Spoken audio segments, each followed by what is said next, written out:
Hello বন্ধুরা, good morning, সুপ্রভাত। আমি এই যে সকাল 6টার সময় ব্লগটা স্টার্ট করছি, কারণ আজ মঙ্গলবার। আজকে একটা ভালো শুভ দিন। আমাদের বাড়ি বিপত্তারিণী পুজো হবে, তাই আজকে একটু সকাল। আমি বেশিরভাগ ওই 6:30 পৌনে 7টার দিকে উঠি। আজকে 6টার সময় উঠে পড়েছি, উঠে ব্লগটা স্টার্ট করেছি। আমি আমার পরিচয়টা দিয়ে, আমি মিতালি বলছি, কলকাতা থেকে। আমার ব্লগে, মিতালি মিনি ব্লগে সবাইকে ওয়েলকাম। আপনারা কেমন, যেখান থেকে আমার ব্লগ, সবাই আশা করি ভালো আছো, সুস্থ আছো। সবাই আমার ব্লগটা আশা করে দেখে একটু ব্লগটা যদি ভালো লাগে একটু লাইক করবেন, কমেন্ট করবেন। যদি কোথাও ভালো লাগে ঠিক কমেন্ট করে জানাবেন। আর নতুন বন্ধুরা একটু সাবস্ক্রাইব করে পাশে থাকবেন।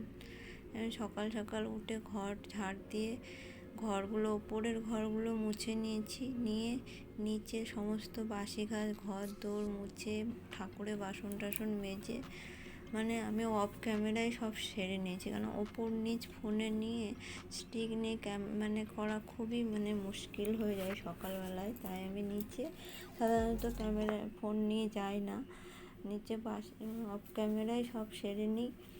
আর ঠাকুরের বাসন পুরো সব মেজে এই এখন বাজে 9:30। এই মাথা ঘষে চলে এসেছি, এসে বিছানাটা তুললাম, কেননা বাবু দেরি করে উঠেছে, তাই বিছানাটা পড়েছিল।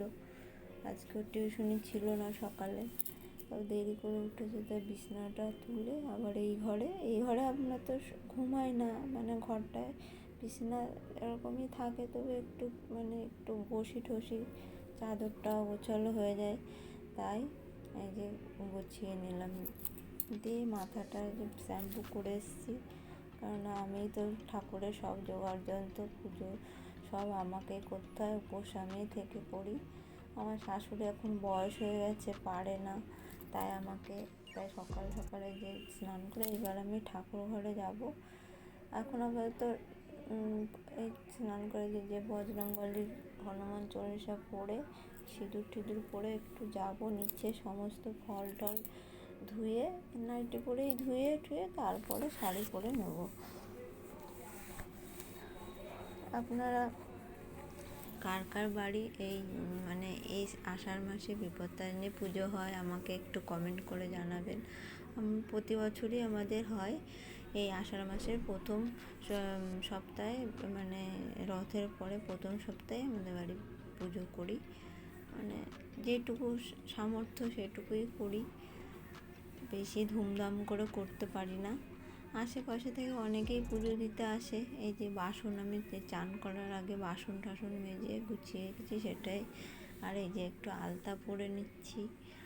আলতাটা জানেন তো বন্ধুরা, কাল 2 দিন আমি ব্লগটা দিতে পারিনি। একটা ব্লগ করেছিলাম ভালোই, ব্লগটা এডিট করেছিলাম, কিন্তু শুধু বারবার কপিরাইট ক্লেম চলে আসছে, তাই ব্লগটা আমি ডিলিট করে দিয়েছি, আর দিতে পারিনি। আর সারাদিন তো সময় হয়ে ওঠে না, আমি বেশিরভাগ রাত্রেই এডিট করি আর রাত্রেই আপলোড করে রাখি, কিন্তু সারাদিন খুবই ব্যস্ত থাকি কাজে, ছেলে আছে, তারপরে সংসারের কাজ, সারাদিন আমার বেশিরভাগ হয়েই ওঠে না। এবার শুধু বারবার কপিরাইট চলে আসছে বলে আর ব্লগটা ডিলিটই করে দিলাম, দিতে পারিনি। এই যে আমি শাড়ি পরে রেডি হয়ে চলে যাচ্ছি নিচে, প্রত্যেকের শাড়ি বের করে আলমারির থেকে। এবার অনেকগুলো ছাপা শাড়ি আছে, কোনটা বের করে কোনটা পরবো ভেবেই উঠতে পারছি না। না উঠতে পেরে তারপরে সেই একটা শাড়ি, এই যে এটাই পরে নিয়েছি, দিয়ে নিচে চলে এসেছি। এবার নিচে আমার হাজব্যান্ড দেখলেন কেরোসিন তেল ঢুকিয়ে দিল স্টোভে, ধরিয়েও দিল।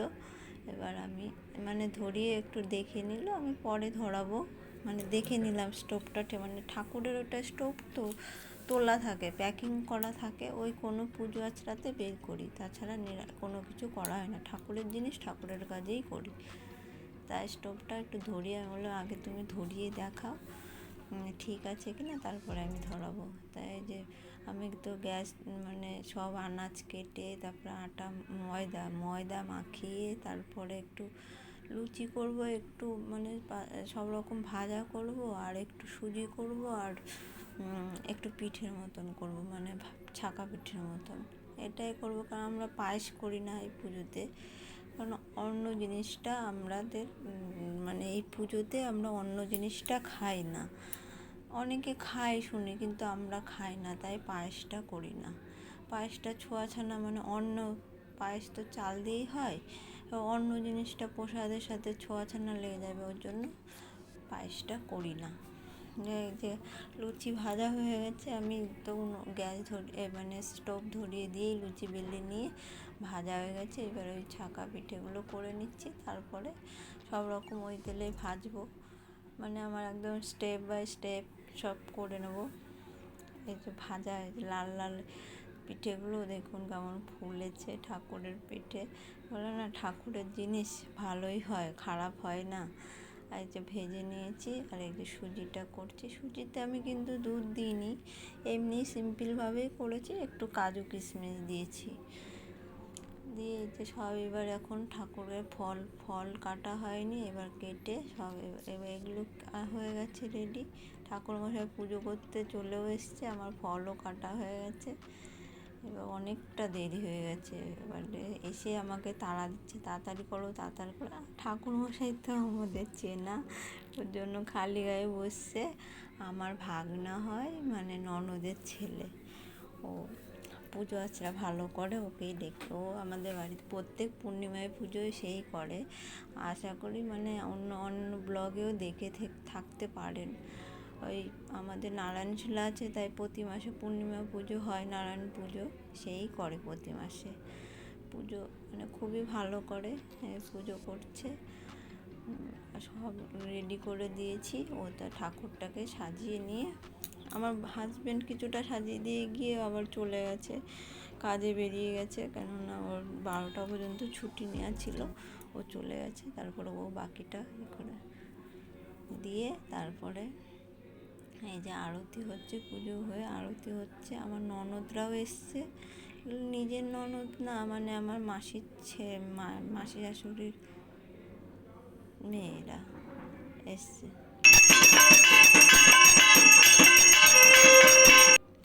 আরতিটা খুব সুন্দর করে করলো। এবার এখন হোম হবে, হোমটা মানে দেখবেন কেমন, হোমের আলোটা কেমন, মানে কি বলবো। আচ্ছা, পুজো হতে হতে, এই যে হোম হতে হতে আমি কিছুটা কমেন্ট শেয়ার করে নিই আপনাদের কাছে। আওয়ার প্লেটে দিদিভাই বলেছে, আগের ব্লগে আওয়ার প্লেটে দিদিভাই বলেছে ব্লগটা তোমার খুব ভালো লেগেছে। প্রিয়া মজুমদারও আমাকে কমেন্ট করেছে ভালো হয়েছে ব্লগটা। টুম্পা লাইফস্টাইল থেকে কমেন্ট করেছে, তারপরে রুমা মণ্ডল কমেন্ট করেছে, এলাস ব্লগ থেকে কমেন্ট করেছে। সবাই বলেছে লাইভটা মানে ব্লগটা খুবই ভালো হয়েছে। থ্যাংক ইউ সবাই, তোমরা আমার ব্লগটা দেখেছো, পাশে আছো, তোমাদের অনেক অনেক ধন্যবাদ। আশা করি তোমরা আমার পাশে থাকো, আমিও তোমাদের পাশে থাকবো। এটাই আমার এই মানে আচ্ছা, তোমরা যদি একটু আমাকে একটু হেল্প করো একটু, তাহলে আমি একটু এগিয়ে যেতে পারি। তোমরা যদি আমার একটু পাশে থাকো, কেননা আমি সত্যিই নতুন, খুবই নতুন। পুজো হয়ে গেছে, এইবার পুজো হতে হতে 3:30-4টে বেজে গেছে। তারপরে সেই কী করবো, ওই সময় লুচি করে খাওয়া মানে তেমনি উপোস, তারপরে কোনো রকম লুচি আর একটু ছোলার ডাল করে, মানে আপাতত যারা উপোস আছে আর বাড়ির কজন, আর তো ছেলেগুলো ছিল না বাড়িতে, এবার ওদের কোনো রকম খেয়ে লুচি খেয়ে চলে এসেছি ঠাকুর ঘর পরিষ্কার করতে। যা অগোছালো দেখতেই পেরেছিলেন, সব পরিষ্কার করে, মানে আবার আমাদের জল টাইম কলের জল মানে 6টা পর্যন্ত থাকে, তার মধ্যে আমাকে বাসন মাজতে হবে, প্লাস স্নান করবো ওই টাটকা জলে। আমি ওই ট্যাঙ্কির জলে চান করি না, আমি জল টাইম মতন আসে সেই জলেই আমি বেশি চান করি। তাই তাড়াহুড়ো করে করছি, মানে ঠাকুর ঘরটা মুছলাম 3-4 বার, সে সার্ফ দিয়ে ঘষে ঘষে আমাকে মুছতে হলো, পুরো তেল হয়ে গেছিলো। মুছে যে পাশে আমার ননদটা, মানে আমার এক ননদ শুয়ে পড়েছে, মানে আমি কাজ করছি, সে তার শুয়ে বিশ্রাম নিচ্ছে, মানে বসে রয়েছে, পরিশ্রম হয়ে গেছে। আমার তো ফাইনাল পুজোটা শেষ হলো, মানে সমস্ত কাজ সেরে বাসন টাসন মেজে আমি চান করে এলাম। মানে এখন বাজে 6টা, বুঝতে পেরেছেন? সকাল থেকে আমার যুদ্ধ শুরু হয়েছিল, এখন 6টা বাজে। এই চান করে ফ্রেশ হয়ে এই যে একটু বসলাম। আবার কি সন্ধে হয়ে যাবে, একটু পরেই সন্ধে দিতে হবে। তারপরে তো মানে দুপুরে বেশি লুচি করিনি, ওই যারা উপোস ছিলাম আমরা, ওই আর বাড়ির কজন এরকম লুচি খেয়েছি, মানে বেশি। আর তখন সে খেয়ে উঠতে উঠতে 5টা, 5:30, তারপরে আবার ঠাকুরের সব পরিষ্কার করলাম। আবার রাত্রে লুচি হবে, মানে হাফ লোকই খায়নি, আমার দেওর বর ওরা তো কেউ, সবাই বেরিয়ে গেছিলো কাজে, অফিস ছুটি নেই। আবার রাত্রে লুচি, আবার কি হয় দেখা যাক। কাজের আজকে আর মানে শেষ নেই, দেখতে থাকি। 6টার সময় চান করে চলে এসেছি, দিয়ে একটুখানি বিশ্রাম নিয়ে সন্ধে টন্ধে দিয়ে আবার রাত্রে ময়দা মাখাতে বসে পড়েছি। আবার লুচি হবে, ছোলার ডাল হবে। এই যে লুচি ময়দা মাখিয়ে বেলছি, আর আমার মাসি শাশুড়ি ভাজছে। এই যে ভাজছে, মানে একজন তো সম্ভব না, এত অনেককে প্রসাদ দিতে হবে রাত্রে। তাই যে তাহলে এখানেই ব্লগটা, সবাইকে প্রসাদ দিয়ে দিলাম এই লুচি ভেজে ভেজে। তাহলে এখানেই ব্লগটা এন্ড করছি। যদি ভালো লাগে তাহলে লাইক কমেন্ট করবেন আর সাবস্ক্রাইব করে পাশে থাকবেন। টাটা।